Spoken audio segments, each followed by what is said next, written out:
रोहन मित्रा जी, उनके सवालों का जवाब दीजिए, और सवाल तो जायज है। मोहब्बत की दुकान देश भर में खोलने के लिए पदयात्रा करने वाले, कन्याकुमारी से कश्मीर जाने वाले राहुल गांधी को या कांग्रेस पार्टी को पश्चिम बंगाल में क्या नजर आता है? आपके भी कई कार्यकर्ताओं की जानें चली गई हैं इस पंचायत चुनाव में। चित्रा जी, इतिहास के पन्नों में आप अगर देखिएगा तो बंगाल के इलेक्शन में ये जो होता है, ये जो वायलेंस बहुत दिनों का बात है, ये नया कुछ नहीं है। जब ममता जी विरोधी नेत्री थी, इधर पे आज जयंत घोषाल जी भी है, सब लोग इधर पे है, आप देखिएगा जो बात आज कांग्रेस रख रहे हैं, सीपीएम रख रहे हैं, हम लोग वही बात दोहराते थे ममता जी को सामने रख के जब सीपीएम की गवर्नमेंट थी। 2011 के बाद जब चेंज हुआ है, तब से लेके 2013, 2018 और आज 2023 का जो पंचायत का इलेक्शन जो हो रहा है, ये लेके कांग्रेस हमेशा तृणमूल के खिलाफ थे। 2013 से 2018 में, 2023 में कांग्रेस और तृणमूल का कोई अलायंस नहीं है। ये बात आप लोग को देख लेना चाहिए। 2018 में जो लोगों को कैसे समझाएंगे रोहन मित्रा जी? आप बोलेंगे कि बंगाल में टीएमसी का कोई अलायंस नहीं है, फिर देश के दूसरे हिस्सों में जाकर आप उसी टीएमसी के साथ हाथ में हाथ पकड़ कर कहेंगे देश का लोकतंत्र जो है वो मोदी के नेतृत्व में खतरे में है। कौन भरोसा करेगा आपकी बात पर? आप राज्य में अगर आलोचना करेंगे तो देश में उसी के साथ हाथ में हाथ मिलाकर कैसे आप देश के लोकतंत्र को बचाने की बात कर सकते हैं? आज सुप्रीम कोर्ट आपके 6 कार्यकर्ताओं की जान गई है रोहन मित्रा जी। उत्तर देने दीजिए। आज जो सुप्रीम कोर्ट ने ईडी का जो हेड था उसको तो अनकॉन्स्टिट्यूशनल डिक्लेयर कर दिया। आपके 6 कार्यकर्ताओं की मौत हुई है रोहन मित्रा जी, आपको ईडी का डायरेक्टर नजर आ रहा है। आपके 6 कार्यकर्ता जो कांग्रेस का झंडा लेकर पश्चिम बंगाल में आपको मजबूती प्रदान करने में लगे हुए हैं, 6 कार्यकर्ताओं की जान चली गई है, आपको ईडी का डायरेक्टर और सुप्रीम कोर्ट नजर आ रहा है रोहन मित्रा जी। आपकी कार्यकर्ता जो बंगाल में सुन रहे होंगे, कम से कम थोड़ी तो संवेदनशीलता उनको लेकर दिखाएं आप। लड़ाई कर रहे हैं तृणमूल, बीजेपी कहाँ वो लड़ाई कर रहे हैं? बीजेपी के बाद आज 18 एमपी है, 77 एमएलए है, कहाँ है वो लोग? वो लोग को दिल्ली से फैक्ट फाइंडिंग कमेटी भेजने पड़ रहा है। बीजेपी की गलती है या टीएमसी की गलती है? बीजेपी, ये जो हिंसा हुई है, 40 से ज्यादा लोगों की मौत हुई है, किसकी गलती है? बीजेपी की गलती है, टीएमसी की गलती है? रोहन मित्रा जी, हम लोग तो एक बार के लिए नहीं बोल रहे कि टीएमसी के साथ लड़ाई नहीं हो रहा है। आज कांग्रेस का लड़ाई जो बंगाल में लड़ाई है, वो ऑपोजिशन स्पेस पहले हम लोग को लेना है। हम लोग 2021 में 0 हो गए थे। उधर से आज आप देखिएगा कांग्रेस और लेफ्ट का जो लड़ाई है, उसमें हम लोग बहुत अच्छे फल किए हैं। और आपने जो सवाल उठाया, गौरव जी ने जो सवाल उठाया, उसका भी जवाब यही है कि हम लोग तृणमूल के साथ जो मुद्दे पे है, वो मुद्दे पे हम लोग तृणमूल क्या, हम लोग डीएमके के साथ है। आपके कार्यकर्ताओं की जान गई है या नहीं गई है, और कौन है इसके लिए जिम्मेदार? रोहन जी, सीधा सवाल है, आपके 6 कार्यकर्ताओं के मारे जाने की अगर खबर सामने आई है, मेरे पास जो लिस्ट है उसमें मौजूद है, कौन है इसके लिए जिम्मेदार?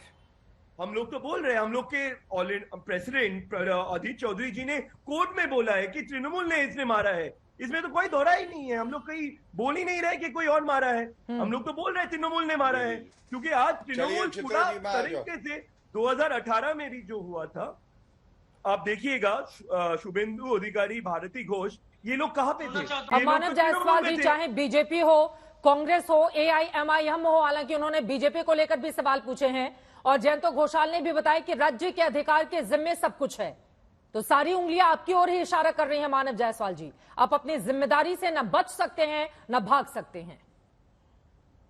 देखिए, पहली बात मैं आपके सामने स्पष्ट कर देना चाहता हूँ, ना भाग रहे हैं ना पीठ दिखा रहे हैं। हम सीने पर गोली खाने वाले लोग हैं भाई। हम जब कांग्रेस, हम मूलत तो कांग्रेस ही हैं, सही तरीके से मूलत तो कांग्रेस ही हैं। हमारे पूर्वजों को जब मारा जा रहा था तो एक ही नेत्री सुश्री ममता बनर्जी ने संकल्प लिया ये बामपंथियों को, सीपीएम को निस्तानाबूद करेंगे, और शरीर के हर हड्डियों को तोड़वा के आज वो अग्निसेना है, अग्निसैनी है। ममता बनर्जी सिर्फ नाम से ममता नहीं है, ममत्व का निर्वाह किया है, पूरे बंगाल को सजाया है। और उन्होंने नारा दिया था हमको बदला नहीं बदलाव चाहिए, और हमने बदलाव का निर्वाह किया है। आज भी हमारे जो भाई हैं रोहन जी, इनको याद है ना कि हमारे जो पूर्व से जो कांग्रेसी ये वामपंथी लोग हमारे सुखून से सने हुए भात खिला रहे थे हमारे माताओं को, और आज जो बंगाल कांग्रेस, वो मूलत तो कांग्रेस ही नहीं है, वो धुंधली हो चुकी है। जब उन्होंने हाथ मिला लिया सीपीएम से, तभी वो खत्म हो गया। जी 2003 में तृणमूल और बीजेपी का अलायंस था। आप अगर थोड़ा इतिहास के पन्नों में जाएंगे रोहन जी, 2003 में और 1998 में तृणमूल और बीजेपी का alliance था। कांग्रेस, रोहन जी आपको पता नहीं है, जब हमने कांग्रेस छोड़ा था तो कांग्रेस कितनी कमजोर हो चुकी थी।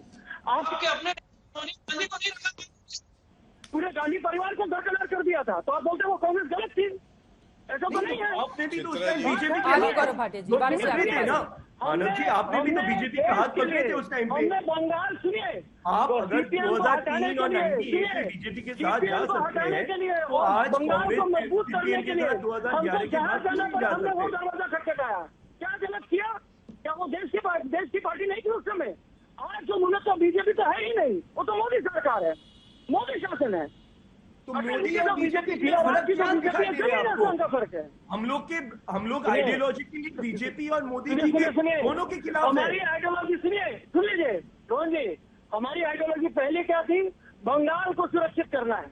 कहाँ सुरक्षित हुआ मानव जायसवाल जी? आपकी जो विचारधारा थी वो तो सुरक्षित होती हुई नजर नहीं आ रही है। अगर बंगाल में पंचायत चुनाव में 40 से ज्यादा लोग मारे जाते हैं, फिर तो आपके हाथ में राज्य में कुछ बचा ही नहीं। आपकी विचारधारा तो यहीं पर खत्म हो जाती है। अगर बंगाल को सुरक्षित रखना यही आपकी सरकार का ध्येय था। हर चुनाव में देखा जाए हिंसा, पिछले तमाम चुनाव उठाकर देख लीजिए। ममता बनर्जी के आने के बाद, चूंकि एक वक्त पर से, सुनिए मेरी बात एक सेकेंड, चूंकि एक वक्त पर लेफ्ट के कार्यकर्ताओं की वजह से खुद वो लहूलुहान हुई थी, बहुत लंबे समय तक उनको अस्पताल में रहना पड़ा था। लगा कि ममता बनर्जी का जब शासन आएगा तो फिर हत्याओं में कमी आएगी, लेकिन यहां पर तो 2013 में जितनी हत्याएं पंचायत चुनाव में हुई थी, आज वो आंकड़ा दोगुने से ज्यादा हो चला है। मानव जायसवाल जी, नहीं, चित्रा जी ऐसा मत बोलिए। 2013 में 48,000 बूथे थी, आज 61,000 बूथे हैं। और मैं बता देता हूँ, सीपीएम कुछ नहीं कर सकती थी, ये बीजेपी ने उनको सपोर्ट किया है, ये मोदी अमित शाह जी ने उनको सपोर्ट किया है। किसको? से, सुरक्षा बल से, केंद्र बल से, ये सीपीएम वाले लोगों को। और सुनिए, दूसरा मणिपुर बनने वाला, सर मैं तो बड़ी परेशान हो गई हूँ उसी सीपीएम के साथ, उसी कांग्रेस के साथ। अभी पटना में मैंने कवरेज की कि आप लोगों ने बताया देश का लोकतंत्र खतरे में है, और हमको सीपीएम के साथ भी, लेफ्ट के साथ भी, कांग्रेस के साथ भी, ममता बनर्जी भी साथ साथ आकर देश के लोकतंत्र को बचाने की आप लोग लड़ाई लड़ रहे थे। अभी बंगाल में जाकर आप लोगों के सुर अलग हो गए। सर कैसे समझाएंगे आप लोगों को? फिर गलत बयानबाजी आप कर रहे हैं। अरे फिर हम सीपीएम के साथ कभी नहीं खड़े थे। और सर वहाँ पे लेफ्ट के नेता खड़े थे, उसमें मैं थी, लेफ्ट के नेता थे, जहाँ पर ये पूरे 17 लोगों की प्रेस कॉन्फ्रेंस हुई थी। सीपीएम की फॉर्चुनेटली अनफॉर्चुनेटली सीपीएम भी देश की पार्टी है, वो भी खड़ी थी, लेकिन हमने बोला बंगाल में हम सीपीएम के साथ नहीं है। गजब की बात करते हैं आप लोग। पटना में जाकर आप लोग एक हो जाएंगे, बंगाल में कहेंगे हम अलग हैं। देश के लोगों को कैसे समझाएंगे? वारिस पठान जी आप जवाब दीजिए, उसके बाद में गौरव भाटिया जी फौरन आपके पास आएंगे। बातें करती है, बंगाल इलेक्शन तो आपको पता ही नहीं है। बिल्कुल नहीं पता है सर। मैं ठीक है सर, आपका सर्टिफिकेट लेने के लिए मैं बैठी हूँ यहाँ पर, और मैं बहुत शर्मिंदा भी हूँ इस बात को लेकर कि बंगाल में जो लोग मारे गए हैं उनकी संवेदनशीलता का परिचय राज्य की सत्ताधारी पार्टी के प्रवक्ता से जिस तरह की मैं उम्मीद कर रही थी, आपसे वैसे ही उम्मीद मेरी पूरी नहीं हुई। तो आप मुझे सर्टिफिकेट दे दें, मैं ले लेती हूँ। देश की जनता डिसाइड करे कौन क्या बोलना चाहता है। वारिस पठान जी, उसके बाद गौरव भाटिया जी आ रही हूँ मैं आपके पास। देखिए चित्रा जी, एक कॉम्पिटिशन चल रहा है अभी, मैं देख रहा हूँ। टीएमसी वाले बोले बीजेपी के राज में इतने ज्यादा वायलेंस होते, बीजेपी वाले बोले टीएमसी के राज में इतने वायलेंस हो रहे, इतने लोग मारे जा रहे हैं। बीजेपी के प्रवक्ता गौरव भट्ट ने कितना साफ सुथरे से कह दिया कि नहीं, बीजेपी तो ऐसे चीज में है ही नहीं, एमआईएम टीएमसी ऐसा है। अरे गौरव भाटिया, बीजेपी के 2 से लेके जो 300 क्रॉस करिए, काय तो पूछिए, विकास के नाम पे, डेवलपमेंट के नाम पे, एजुकेशन के नाम पे नहीं।